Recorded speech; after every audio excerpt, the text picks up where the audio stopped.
Women sought the protection of Isis for their families. Warriors looked to Horus for strength and victory. The gods were not abstract, they were personal, approachable, and central to the rhythm of daily life. Temples were the spiritual and cultural hubs of ancient Egypt.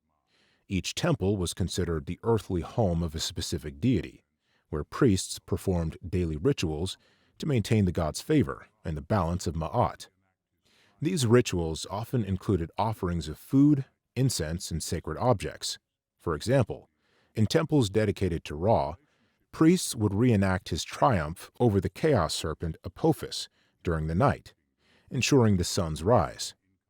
The relationship between the gods and the people evolved across the dynasties.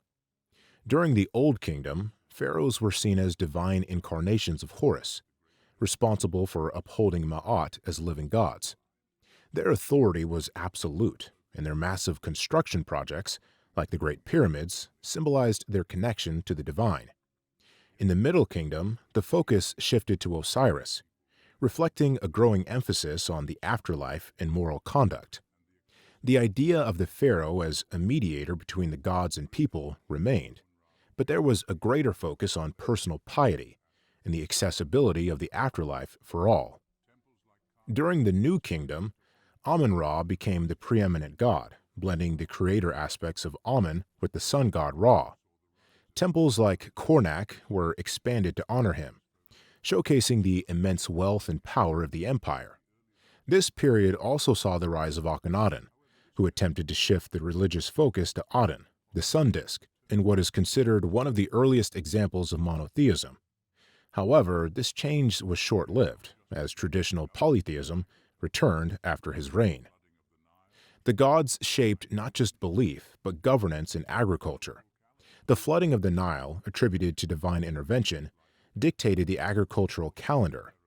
Festivals and rituals celebrated this life-giving event, reinforcing the pharaoh's role as the god's earthly representative. Governance itself was seen as an extension of Ma'at, where rulers were expected to act with fairness and ensure prosperity. Egyptian mythology deeply influenced morality. Osiris's role in the afterlife highlighted the importance of living a virtuous life. The weighing of the heart ceremony taught that actions mattered, not just to the gods but to one's eternal soul. This moral framework shaped the values of society, emphasizing truth, justice, and compassion.